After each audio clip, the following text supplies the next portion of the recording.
sa gipangandoy ang tanan gitinguha nga mo ngari sa kasing-kasing ko. Sa imong presensya lamang ko matangbaw, ug sa matag adlaw gitinguha. Labaw sa gipangandoy ang tanan gitinguha nga mo ngari sa kasing-kasing ko. Sa imong presensya lamang ko matangbaw, ug sa matag adlaw gitinguha sa presensya mo. Sa presensya mo may kaayuhan, sa presensya mo kasiguruhan, sa presensya mo adunay kalipay. Sa presensya mo Diyos, sa presensya mo Diyos, ako nagtinguha. Labaw sa gipangandoy,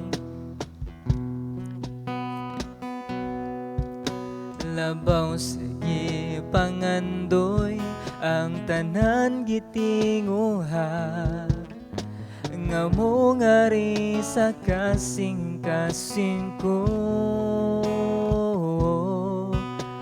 Sa imong presensya lamang ko matangbaw, ug sa matag adlaw gitinguha.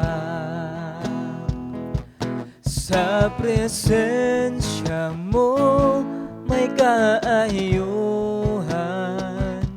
sa presensya mo kasiguruhan, sa presensya mo adunay kalipay. Sa presensya mo Diyos, sa presensya mo Diyos, ako nagtinguha.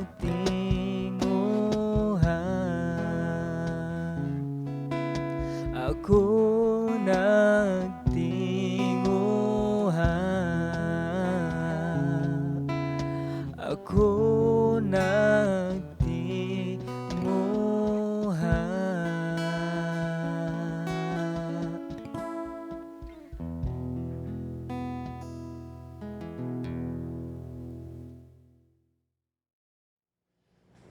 Mayong buntag natong tanan. Kung na may mga Biblia, palihog kog abli dito sa unang Samuel, kapitulo 1, ang tibuok chapter atong hisgutan karon. So naata sa series break ron, naata sa Acts atong series, pero karon karita sa Samuel atong series break. So na ako'y tulo ka butang nga ganahan natong mahinumduman karong ka buntagon sa ato ang pagpamalandong diri sa pulong sa Ginoo.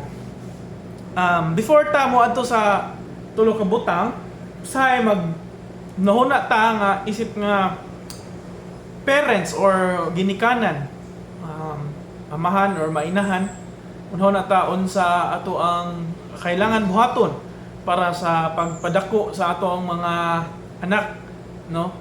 Labi na kung Kristohanon ta, nabligandagan sa itong una-una nga unsa man ako pagpadako or pagpatubo ang ako ang anak nga uyon sa kabubuton sa Ginoo. So karong kabuntagon mo na ato ang highlight. So naa siya usa ka tawo nga ato ang paghisgutan dire, nga ginganlan nga si Hana. So si Hana mo na itong hisgutan na siya natay tulo ka butang na sa ihang kinabuhi nga ato makita nga diin ato ang makatunan ginaoton ta nga di lang atong musud sa tong unahon na ato makatunan kundi ato pong buhaton atong ilihok para ina nga paagi atong mahatagan og himaya ang ato ang buhi nga Dios. So before ta moadto, before ta mobasa sa atong passage og mga tanaw sa tulo ka butang, ampo sa ta. Labing gamhanan og dalaygo na mo nga Dios, salamat Ginoo sa laing adlaw na pud nga gihatag diri ka namo Ginoo. Nga di nimo gitugot nga kami pamalandong namusad sa imong pulong Lord. Ang giampo nga hinaut unta Ginoo, nga samtang kami nagabasa, nagatuon sa imong pulong, imong balang Espiritu Santo may mahimo namong giya, may magtabang ka namo sa pagpasabot o pag-usab sa among kinabuhi Ginoo. Inata Ginoo sa mga butang nga makatunan diri karon Ginoo, whether sa unsa nga butang nga among makutlo ani nga imong pulong o imong pulong Ginoo. Giampo nga kini among ikinabuhi Ginoo para ikaw among mahimaya sa mga tagsa-tagsa nga kinabuhi. Nata Ginoo nga imong mitagaan og dagkong kalipay samtang kami nga pamalandong sa imong pulong Ginoo. Salamat Lord. Tanan Ginoo ang ipangay pasalamatan sa ngalan ni Jesus. Amen. Amen. Again, may buntag sa tanan. Ang gigon ganina maghisgot ta sa kinabuhi ni Hana. So sa una nga Samuel kapitulo 1. Magbasa ko sa English nga translation kayo sa Cebuano medyo lawom-lawom og di ko kasabot sa iyang translation. So sa English lang pero ako i-translate. So ang tulo ka butang di ay ato makita diri ang problema ni Hana mo nang una. Ikaduha ang iyang pag-ampo. Unsa may klase sa pag-ampo nga gibuhat ni Hana sumala gikan sa iyang problema. O ikatulo ang last ang iyang prioridad or priority ni Hana. So nay tulo ka butang no nga P.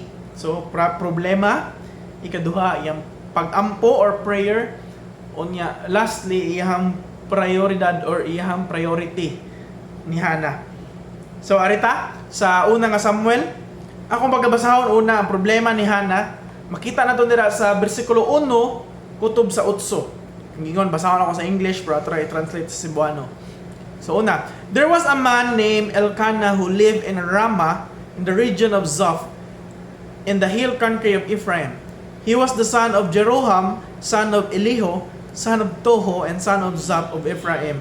So, si Elkanah, nagpuyo dito sa Ramah. So, muna siya, si Kana, so muna siya, gitawag ito, bana ni Hana. So, sa verse 2, ningon, Elkanah had two wives, Hana and Phinina. So, si Elkanah, na siya duha ka asawa. Una, si Hana, ikaduha si Phinina. Pero, ato pag-isgutan karon si Hana, no?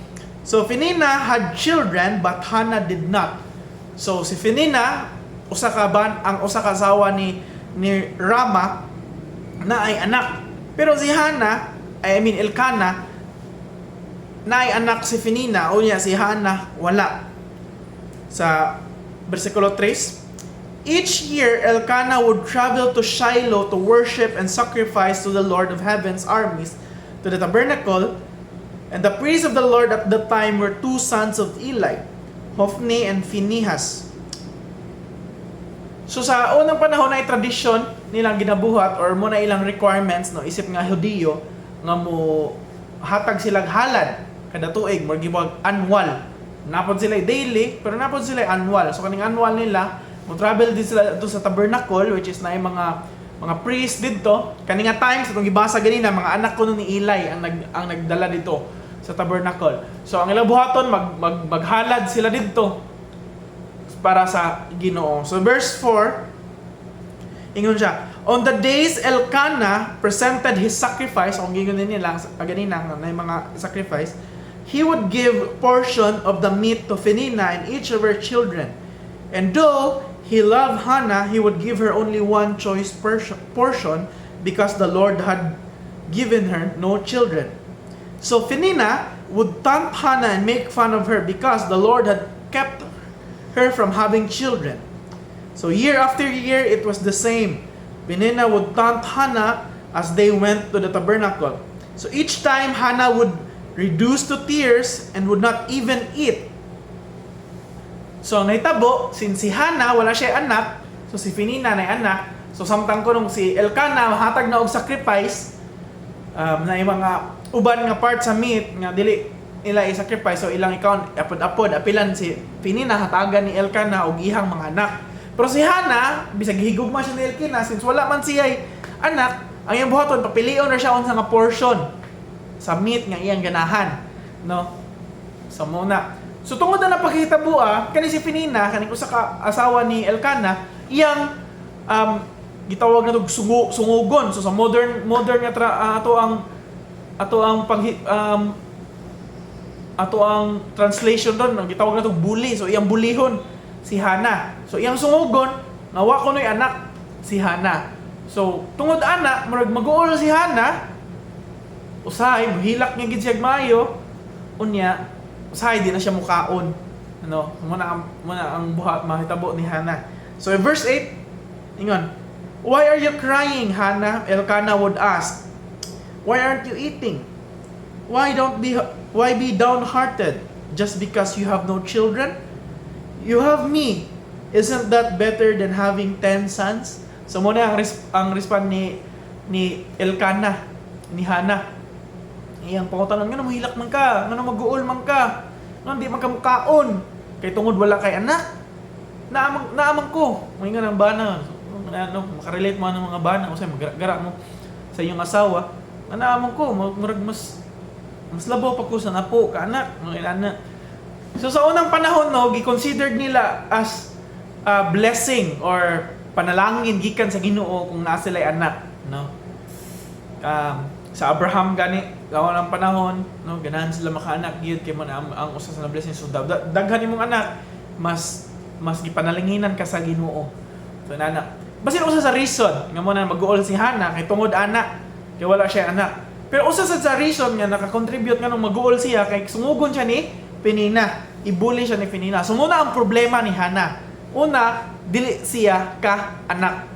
So dili ka anak si Hana. So dako niyang problema, no. Aun niya ikaduha silang tradition nga murag i-consider nila nga panalangin gikan sa Ginoo ang mga anak. So murag wala panalangin mo na mag-uol si Hana, muhilak siya. Di siya mukaon. Kumbaga kung sa ato again modern nga language na to ron, tawag na to ba depress. Na-depress si Hana kay tungod anak nga panghitabo. Usa naka-contribute sungugon siya. Ikaduha,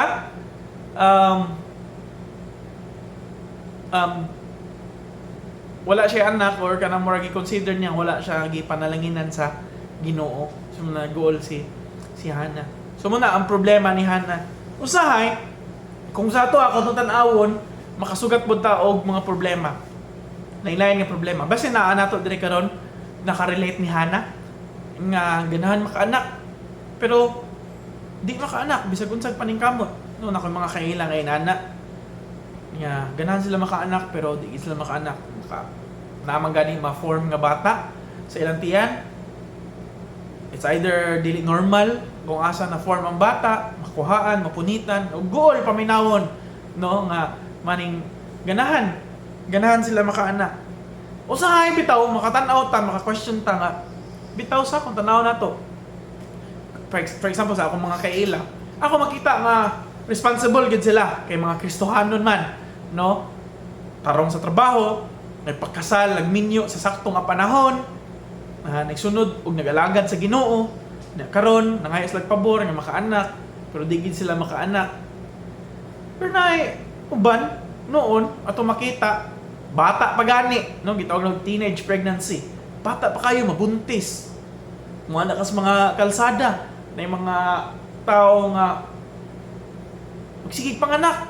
Nya ilang mga anak pasagdaan lang. No goal paminawon ingon nga atong gi-discriminate sila pero goal lang panglantawon ba. Mga anak dira manuktok sa inyong mga sasakyanan, limos, ngayon ana. Daghan kay mga bata. So gitawag na murag atong ma-consider nga murag irresponsible ba nga mga parents nga dili walay pagkabana sila mga anak. Hinuon ka na noon makaanak sila. O kanino mga tao noon nga tanaw na to responsible sila kay sakto gid giplanuhan gid nila kanu sa sila makaanak o inana. Di hinuon makaanak. So inana no murag makapangutan na hinuon ana. So kung inyo kung pangutan-on ana nga nganong nahitabo man na nganong gilaw man na sa Ginoo. Di ko katubag ana. Ngano man kay wala ko kahibaw sa kabubuton sa Ginoo. Pero one thing ako nahibaw-an nga kabubuton sa Ginoo nga mao akong ma-share sa inyo karon base sa problema ni Hana nga ang Ginoo nahigugma nato. Nahigugma nimo na kay anak or wala. Naminyo man ka o wala. Kaya na may ibang tao no gaganahan sila maminyo, naglisod sad pangita ug mga pangasawon. Bi uban kay tiguwang na nana mag-uol, maghatag ng depression sa ilang kagalingan. Maybe ang uban sa mga estudyante, ang ilang base ng problema sa eskwela pod. Bisag kung saan lang pagmaningkamot. Nung dagan sa kong kailangan na nga, sa gusto paningkamot, wa gyud. Na, maybe may take og board, pero wa gyud. Usahay maka-question bitaw nga Lord. Murag nabagid ka ang pabor sa Ginoo niya. Pero one thing for sure, ako ma-share sa inyo, ang Ginoo na higugma ninyo. Ang Ginoo na higugma ninyo, ang iyang gugma wala nagbase kung nakay anak or naminyo ka or wala, or nakapasar ka sa board exam, or nakapasar ka sa imong gitun-an, or so bisag unsa nga problema nga klase nga imong gisugat karon or imong giampo sa Ginoo, imong gipangayo sa Ginoo maayo og wala nahitabo, wala nagabase diha ang gugma sa Ginoo. Nagabase ang gugma sa Ginoo sa dihang iyang gipadala ang iyang anak nga si Hesukristo nga nagpakamatay kanato dito sa cross, nga iyang luwas ang atong mga kinabuhi nga dili unta nato deserve, no, maluwason tungod sa atong mga sala, pero iyang gisacrifice ang iyang anak na si Hesukristo para mao'y muluwas nato sa atong mga kasalanan. Naigugma ang Ginoo kanato og dapat mao natong mga mahinumduman, mga igsuon. Ang Ginoo naigugma kanato. Ikaduha, na siya'y plano sa atong kinabuhi. Basin ang iyang plano lahi sa imong plano nga makaanak or mag-lawyer, mag-doktor, mag-nurse, mag-teacher, mag-unsa na dira, tanaw nimo wala gid natabo. Basin lahi ang iyang plano sa imong plano, pero one thing for sure, naay plano ang Ginoo sa imong kinabuhi. Muna atong una-unaon, dili man mahitabo ang plano nato, pero mas maayo ang plano sa Ginoo kaysa sa imuhang plano. Sumala sa akong kinabuhi, usa ko sa testimonyo nga ang Ginoo na diyay plano sa akong kinabuhi. Kung may magdahom, magpastor ko, actually, kung ako una-unaon sa una, kung ako i-recall, pag high school, ano diyay plano, unsay may tabo sa akong kinabuhi, mag-unsa ba ko, usay makasuya akong mga classmate, kay usay makadecide sila, mag-doktor ba ron, mag-teacher ba sila, or unsa na ilahad, ako wala, okay ba? Pero again, prepare na din ko sa Ginoo, yung plano, nga magpastor ko nga ako sa inyo katubangan karon nag-preach sa iyang pulong. So muna nagplano ang Ginoo, pero di pa sabot nga dili na ta mangayo og tabang or hangyo sa Ginoo nga pabor, di ba? Pwede gid kaayo mag-ampo, pero one thing atong i-open atong unahuna nga usahay ang plano sa Ginoo lahi sa imuha, no, lahi. So muna atong pangayon usahay sa Ginoo kasing-kasing nga makadawat sa plano sa Ginoo sa imuha. Again, ang Ginoo na higugma nimo ug na siya'y plano sa imuha. Kung gingon pa ganina dili sayop nga muhangyo sa Ginoo, which is mao ang gibuhat ni Hana, which leads us sa ato ang ikaduha nga punto, ang pag-ampo ni Hana. Ato makita dira sa 9 kutob sa 18. So nag-ampo si Hana ug nihangyo sa Ginoo, atong tanawon unsa ang iyang pag-ampo. So versikulo 9 ningon, once after a sacrificial meal at Silo, Hana got up and went to pray. Ampo si Hana. So Eli the priest was sitting at his customary place beside the entrance of the tabernacle. Then Hannah was deep in anguish, crying bitterly as she prayed to the Lord. So si Hannah ni ato sa tabernacle, nag-ampo siya mayo, nihilak gid siya. Ano murag idyong gibukbo ang iyang tanan kasakit diha sa Ginoo, iyang pag-ampo. Og na-notice ni Eli kay si Eli, katong priest, nagbantay nakita niya. So mo na itabo. Verse 11. And she made this vow. No, nagbuhat siya vow sa Ginoo, kasaaran sa Ginoo, ingon siya. O Lord of heaven's armies, if you will look upon my sorrow and answer my prayer, and give me a son, then I will give him back to you. He will be yours for his entire lifetime. And as a sign that he has been dedicated to the Lord, his hair would never be cut. So nagbuhat siya agreement sa Ginoo, or kumbaga word ni nakigkuan siya sa Ginoo nga, Lord, kung imo kong tagaganak, ako siyang ihatag nimo. Ang iyang kinabuhi diha iyang alagad, tibok niyang kinabuhi mga alagad siya sa nimo. Og usa sa senyales nga sa ato ang agreement, dili putlon ang iyang buhok, dili mo putol ang buhok. So muna ang vow or ang agreement ni Hannah or iyang giingon sa Ginoo, no, ni Hannah dito sa Ginoo. And verse 12 ningon, as she was praying to the Lord, Eli watched her. Seeing her lips moving without hearing no sound, he thought she had been drinking. So nakita ni Eli nga, grabe ka, compassion ng pag-ampo ni Hannah. Pero walay tingog. Kumbaga, ang baba ray galihok ba? So, nagtuo si Eli nga, hubog man siguro ni siya. So, iyang giadto. Verse 14, ngayon siya, must you come here drunk? Mari ba ka diri nga hubog? And then he demanded, throw away your wine. Labay na ang imong giinom. O sa bana. Pero nang sa ingon si Hannah, no sir, wala ko nag-inom. She replied, I haven't been drinking wine or anything stronger, but I am very discouraged, and I was pouring out my heart to the Lord. Ingon siya, wala ko ni-inom sir, wala ko giinom nga bisag unsa, pero nag-uulang gyud kay ko, na-discourage ko, mao nang nag-ampo gigugmayo sa Ginoo karon. Akong gibubo, akong tanang kasakit, akong kasing-kasing diha sa Ginoo. Ingon siya sa verse 16, don't think I am wicked, woman, for I have been praying out of great anguish and sorrow. And siya, ayaw gunaw na ang di ko maayo nga tao, kay tungod sa akong action karon, pero nag-uulang jud ko in sorrow, nag-uul jud ko sa pag-ampo nako sa Ginoo mo nang nanghangyo umay sa Ginoo. Yan na si Hannah. So in verse 17 ingon siya, in that case, ingon si Eli, kung mao mang istorya, go in peace. May God of Israel grant the request you have asked Him. Kumbaga, na-move si Eli. Ingon siya, nga, hinaot ng tanga, ang Ginoo, magatubag sa imong mga pag-ampo or sa imong paghangyo. Kumbaga, murag benediction, gihatag ni Eli siya. So, nagpasalamat si Hannah sa verse 18. Ingon siya, thank you, sir. And she explained. Then she went back and began to eat again, and she was no longer sad. So, take note ganina, no? Nga pag sungugon si Hannah ni Penina, way anak, inana, mag-uol siya, di siya mukaon, muhilak siya. Karon siyang pag-ampo, no, pag-ampo ni Hannah, after siyang pag-ampo, iyang gibo tanan niya kasakit dito sa Ginoo. Yeah, paghuman, after ana, murag iyang gibilin ang iyang trang kasakit dito sa tabernacle. Kaya nga naman, went back, paggawas niya sa tabernacle, kaon na siyang balik, o niya, wala na siya nag-uol. Ingon diri, and she was no longer sad. So wala na siya nag-uol. Ang baga ato makita diri, hunaw-hunaw na to, no nga, grabe yung pagsalig sa Ginoo ngayong tubagon. Tubagon sa siyang pag-ampo. Pero pwede sad, nga, at peace na siya, naghihatagan siya peace sa Ginoo, nga ningon, whether na siya anak or wa, iyang madawat kung unsay kabubuton sa Ginoo. So muna ang duha ka possibility. Pero one thing ako makita dire, ang pag-ampo ni Hannah, nga the way niya nakita nga si God ra gyud ang makatubag siyang pag-ampo. Si God ang makatabang sa iyang kaguol, sa iyang kasakit. Dili iyang kagalingon, dili iyang bana. Kay bisag unsaon pa niya dog siyang bana, di magid siya makaanak, no?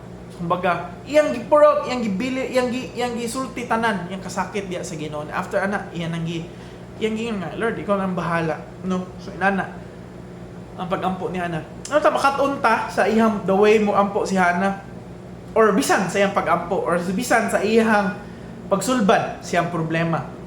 Naidako siyang problema, ang the way niya gisulbad, nag-ampo, niduol siya sa Ginoo. Usahay ra ba kita di nata inaana, no? Labi na kung magsigitag ampo, pila na katuig ng sige ng puay niya, wa gihapon. Baga murag di na lang na mag-ampo, may pagwa na lang, di na lang ta mag-ampo kay wag gyapon itubag, inana, no? Ngita na lang tagpaagi, unsa ba? Ngita ta ginana.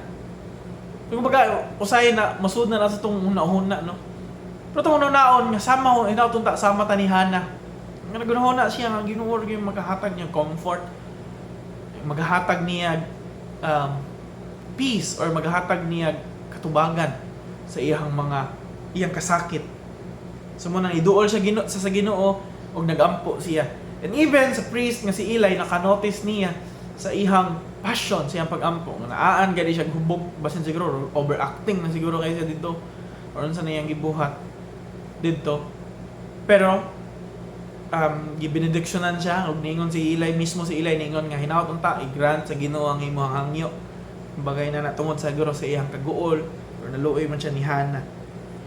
So the way nga gi-address ni Hannah si God, nga as if iyang gitanaw nga si God ang giver sa life, mo na nahangyo siya nga, Lord, if you man grant na ko, no, kay bawo ko nga ikaw naghatag ng kinabuhi, kung imo ni grant na ako yung ibalik sa imuha. Kaya nga naman, gikan man nimo ang iyang kinabuhi. Ang iyang tibuok kinabuhi mo serve nimo. So baga, ang intention ni Hana, dili para sa iyang kagalingan, kundi para sa Ginoo. Mo serve ang bata niya nga makapadako siya og bata nga mga lagad diha sa Ginoo. Baga, ang iyang intention limpyo. Iyang intention para sa Ginoo. Unya, ang iyang relasyon diha sa Ginoo atong makita. Ang grabe. Indot iyang relasyon sa Ginoo. Kaya nga naman, kaya katong hunahunahon no si Hana na depressed ba ya? 'Di ba? Kay tungod gisungog siya, kuha siya anak. Adto sila maghalan sila pero siya anak, kuha siya gitagag favor sa Ginoo. Pero wala na niya gitake against ni God. Usay kita, di tatagag pabor sa Ginoo, ano dayon, question na nato si God. Lord, nganong inani man ni, nganong inana man na, may pasila na compare nito sa ubang tao no. Kung unsay gihatag sa Ginoo sa ila niya sa tuwa wala. Nganong sa iya man lagi na Lord. Nangalagad gud ko nimo inani inana. Unya siya hinuon, imo tagag pabor ako hinuon, mga ko hangyo kanim. Kumbaga diha mo reflect no atong relasyon sa Ginoo, kung unsa atong paglantaw sa Ginoo, kung Ginoo ba siya or siya ra atong duulan kung natay pangayoon. Inana ba mo reflect ug ni-reflect gyud ang kinabuhi ni Hana sa iyang relasyon diha sa Ginoo. Kaya nga naman, the way nga iyang pag-treat sa Ginoo nga, pagtawag niya, "Oh Lord of Heaven's Armies," iya gyapon gipakita nga ang Ginoo mo'y nang labaw sa tanan. Siya mo'y maghatag o kinabuhi, siya mo'y nagmugna sa tanan. Murag iya gyapon nang gisud siya unahon og siyang kasing-kasing bisan sa iyang pag-ampo, bisan sa iyang kaguol. Hinaut inana unta ta sama ni Hana no. Nga atong paglantaw sa Ginoo, dili lamang nga mo'y atong pangayuan or muhatag lang pabor sa tuwa or suko ta mag-uol ta kundi siya muhatag pabor sa tuwa. Atong hunahunahon mga igsuon nga ang Ginoo ato ang Ginoo. Baga siya ato ang Lord, siya atong King, siya atong Master. Iyang kabubuton dapat ang mahitabo sa atong mga kinabuhi. Dili ato kundi iyaha. Hinaut inaana ang ato ang relasyon diha sa Ginoo. Manatay sakto nga panglantaw diha sa Ginoo. Og again mo reflect na sa atong actions, whether private man or public man. Makita sa ubang tao basin makita sa ubang tao nga ang atong relasyon sa Ginoo maayo, kaya nga naman maayo ta mo tagad sa ubang tao, maayo ta mo ang atong act the way sa mga ubang tao, maayo ta sa atong mga higala. Pero sa atong private life dili magampo, di na mabasa sa pulong sa Ginoo. Kumbaga pakitang tao lang. Kumbaga mo reflect ang atong relasyon, private man or public man. So inana. So karon sa pag-ampo sa ni Hana sa verse 19, kita gaano pabor si Hana ningon dra. So then the entire family got up early the next morning and went to worship the Lord once more. Then they returned home to Ramah when Elkanah slept with Hannah, and the Lord remembered her plea. And in due time she gave birth to a son. She named him Samuel, for she said, "I asked the Lord for him." So after ato nga day no nga nag-ampo si Hana, so nangatog na sila, nagdug si Hana og iyang bana. Panguli niya, ang Ginoo nakahinumdum sa iyang pahangyo. So nitabo gigrant sa Ginoo og nanganak siya og iyang gipangalan og Samuel. Ug mo na siya si Prophet Samuel, no? Samuel onya iyang gipangalan ko no kay nga naman gikan or iyang gipangayo siya, akong gipangayo mo na yung meaning sa pangalan ni Samuel. I asked the Lord from him. So ako ning gipangayo gikan sa Ginoo, so gigrant sa Ginoo. So again, gihatagan siya anak. Again, ganina na problema, unya nag-ampo siya, yung relasyon sa Ginoo. Nya karon gitagaan siya anak, which is moabot sa atoy katulong nga punto last ang priority ni Hana. Nausab na ang iyang priority, no? Sukad na siya anak, sukad gihatagan siya sa Ginoo. Nga naman, again, remember ganina sa atong gibasa sa verse 11, unsa to? Na siya vow sa Ginoo. Na siya agreement sa Ginoo. Siya, Lord, kung imo ko hatagan, unsa to ingon? Kaning iyang kinabuhi, ako siya ibalik nimo iyang kinabuhi. Sa iyang tibuok kinabuhi, mga lagad siya sa Ginoo. So muna, ang iyang saad sa Ginoo. No, lisod no? Nga naman, di ba na ito makontrol ang kinabuhi, no? Pagkatanon ako mga ginikanan dire. Makontrol ba ninyo yung kinabuhi siyong anak? Unsay ganahan, di ba? Kinakay mga anak mag-doktor, pero ganahan siya mag-lawyer. Or unsa ba na?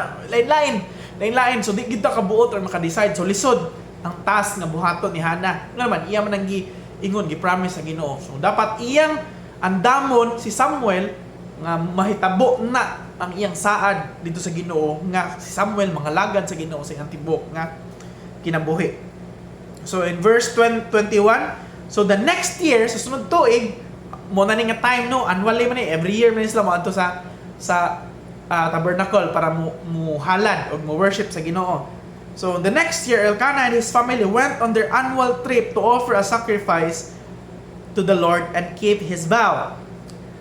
Verse 22, ningon siya, but Hannah did not go. Wala mo to si Hannah. Unsa may gingon ni Hannah siya? She told her husband, ningon siya, si Ambana, si Elkanah, wait until the boy is weaned.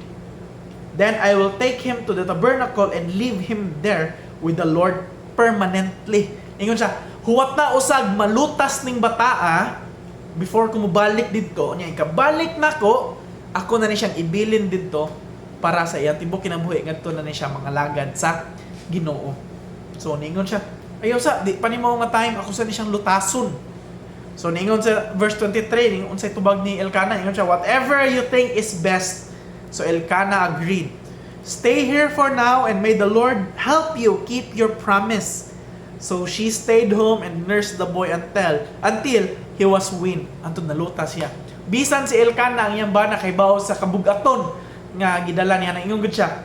May the Lord help you keep your promise. Hinatong tatabangan ka sa Ginoo nga makip nimo imong promise. Nga naman, naidaghan nga factor nga di niya makip yung promise. Una, ganahan kay siya makaanak. Pwede man ingon, pwede na lang Lord, oy kinanamdan niya, kuha na lang ni. Pwede inana. Kaduha, ang kabugaton siyang paglutas sa iyang anak nga mahimog mga lagad sa Ginoo. Again, wa man tay control sa kinabuhi sa mga anak, sa iyong mga anak, di ba? Muna ang task, so bugat-bugat mo na ningon sa Elkanah, may the Lord help you. Tabangan ang taka sa Ginoo ka makip nimo imong promise niya. So, verse 24, when the child was weaned, hantod nalutas ng bata, og ako usay mo kunahon ta no kanus man ni malutas ng bata, usay mo na ta kanang breastfeed na. Ya, di na mo breastfeed ang anak. Di na mo gatas sa gikan siya mama, makaon na kanon, hunahon na to, lutas na. Lahi ni ang lutas kung atong tanawon diri ang paglutas ani, must take longer siya nga naman i-train gid niya ang ways sa Ginoo, pag ila sa Ginoo, kinsa ang Ginoo, ang pag-serve. Imagine ha, ibilin na gud niya dito sa tabernacle and for the rest of his life mag-serve ni siya sa Ginoo. So man ang task niya na. Again, dito ang priority ni Hannah, iyang gihatag tanan sa iyang anak, sa iyang pag-train, yun sa niya pagpatubo ang iyang anak. Yun sa niya pagpadako ang iyang anak. Ug atong makita dira nga atong ma-realize karon, especially sa mga ginikanan, nga mao ni ang pinaka-importante nga task isip nga ginikanan, ang pagpadako sa atong mga anak para mangalagad sa Ginoo. Not necessary nga ibilin nato sama sa gibuhat niya nang ibilin sa tabernacle, nga ibilin sa simbahan, dira na mo na bahala na dili. Kundi every day sa pila ka tuig nga nag-uban mo sa iyong anak, ang atong goal, ang atong hunahuna dapat nga atong i-train nga kaning bataan mo dako ni mahadlokon sa Ginoo, kaning bataan mo dako ni nga mga lagad sa Ginoo, kaning bataan mo dako ni nga dawaton niya ang Ginoo, nga isip niya Ginoo mangluluwas. Kay walay lang importante nga makuha sa atong mga anak kung dili lamang ang iyang relasyon diha sa Ginoo. Ug dapat na nato hinumduman. Maybe yes, salamat Lord kung tagaag successful life ang atong mga anak. For example, ataga na mahimong doktor, mahimong lawyer, o bisag unsa. Pero, ang pinakadako o pinakanindot nga gasa nga atong hatag sa itong anak mo, ang gasa, gikan sa Biblia, which is si Jesucristo. Ang pagpakamatay o ang iyang relasyon diha sa Ginoo. So muna unta na, dedicate na to itong life, itong priority, ang pag-train sa itong mga nakasama sa paggibuhat ni Hannah. In verse 25 ningon, after sacrificing the bull, they brought the boy to Eli, itong priest. Yan, ningon si Hannah, excited siya, Sir, do you remember me? Hannah, I am the very woman who stood here several years ago praying to the Lord. I asked the Lord to give me this boy, and He has granted my request. Now I am giving him to the Lord, and he will belong to the Lord his whole life. and they will worship the Lord there. Ingon siya, kinumtog pa ka nako, sir, ako tong nag-ampo dire nangayog anak sa Ginoo, karon gitagaan ko, karon ako ikip akong promise sa Ginoo, ako ibilin dire, ug kaning bataa mga lagad ni siya sa Ginoo siyang tibuok nga kinabuhi. Sumoto ang gibuhat ni Hana.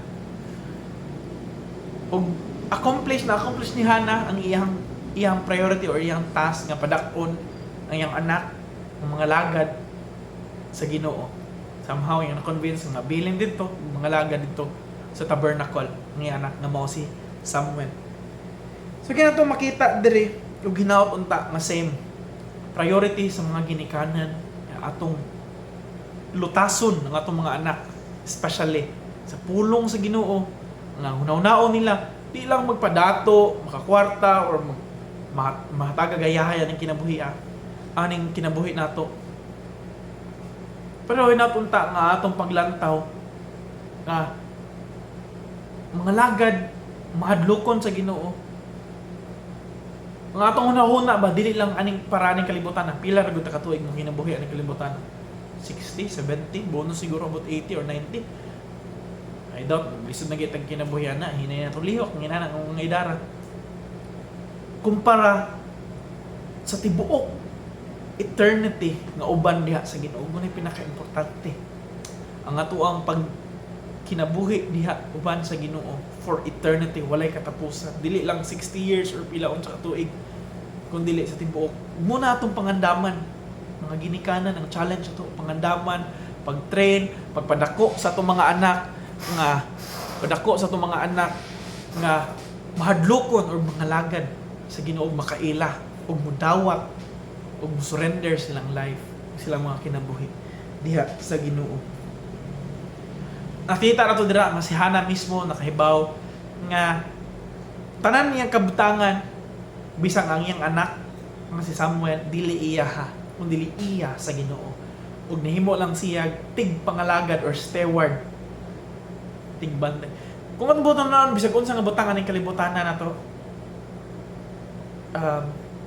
igo ra gyud mulabay ang tanan nga tumakuptan, kwarta, gadgets, balay, sakyanan, pinakatuig na nato maposes or atong makuha bisan ang atong mga anak. Pila ka years? 18, 25, nya maminyo na wanan dayon. Nya ikaw mo biya na sa ganang kalibutan na or anak, wa ta kay baw. Pero one thing for sure, dili kita ang tag-iya sa tanan bisag sa atong mga anak, bisag sa ato ang kinabuhi. Iya kini sa Ginoo kay iya manigikan.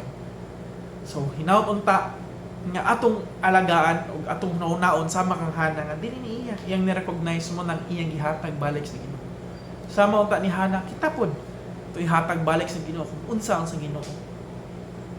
Atong kinabuhi ug mga kinabuhi sa atong anak or sa bisag unsa nga butang iya ug dapat buhaton ug atong gamiton para lamang sa Ginoo. Mo na ang priority na Hana hinauta mo na pud na ang ato ang priority. Again, si Hana na problema di ka anak, nagampo siya sa Ginoo, gitabangan siya sa Ginoo, kunya na usab ang iyang priority. Hinaut unta nga sa ato ang nakita sa kinabuhi ni Hana, nga atong sundon, ug atong una-unaon. Hinaut sama unta ta ni Hana. Kung may problema, muduol ta sa Ginoo, magampo ta sa Ginoo, kay bawat akin sa atong daganan. Kunya kung tubagon sa Ginoo, kay bawat nga nay plano ang Ginoo. Dapat atong priority para gid gihapon sa Ginoo. Nata sa atong nakatunan karon sa life ni Hana, di lang mula bay kawang sa atong mga kinabuhi, di lang mula po sa atong pikas dunggan, kundi atong ikinabuhi. No. Hinatunta ang Ginoo magapanlangin kanato, magatabang kanato sa atong pagpanginabuhi. Diri mo natong challenge, atong priority, atong kinabuhi para lang gyud sa Ginoo. Gampot labing gamhanan ng dalaygon ng mga Dios. Salamat Lord. And sa another pulong na nagalamdag sa mong nahuna, hikap sa mong kasing-kasing, especially Ginoo sa mong pagkinabuhi, aning kalibutan na. Noon sa na mo pagkinabuhi Ginoo, mauyon sa mong kabubuton. Inata Lord, nga bisang unsang problema, nga mong masugatan, di na mo may malimtan. Nga diri nagabase ang imong gugma. Ikaw na higugma ka na mo ug na kay plano Ginoo. O Ginoo, among i-take comfort nga pwede mi moduol sa imo anytime. Pag-ampo, pangayagtabang Ginoo, ug hinawta Ginoo nga kung naa man gani ihatagan mi nimo o i-grant nimo ang mga pangayo hinato Lord amo ning gamiton para naghihapon sa imong kahimayaan Ginoo sama sa kanghana iyang gihuwat nga malutas si Samuel para iyang gipadako og maayo og tarong nga mahadlokon diha kanimo ug para mangalagad diha kanimo Ginoo hinauta sama kami ni Hana among kinabuhi ug among mga anak Ginoo among ihalad diha kanimo kay kami nagatuo ikaw nagatag-iya sa among kinabuhi sa bisag unsa nga butang aning kalibutan ana salamat kay Ginoo sa tanan hinauta Lord nga imong taga-galipay gikan sa imong pulong tagbawa mi Ginoo sa imong presensya matag adlaw giyahi mi sa mga pagabuhaton especially karon nga week Ginoo sa mong pagbalik sa imong trabaho so unsang adlaw Ginoo hinauta Lord nga mo muning buhaton para sa imong kahimayaan Ginoo way lain among gibalik dira tanang dungog maya sa ngalan ni Jesus amen ug amen. Sa presensya mo may kaayuhan, sa presensya mo kasiguruhan, sa presensya mo adunay ka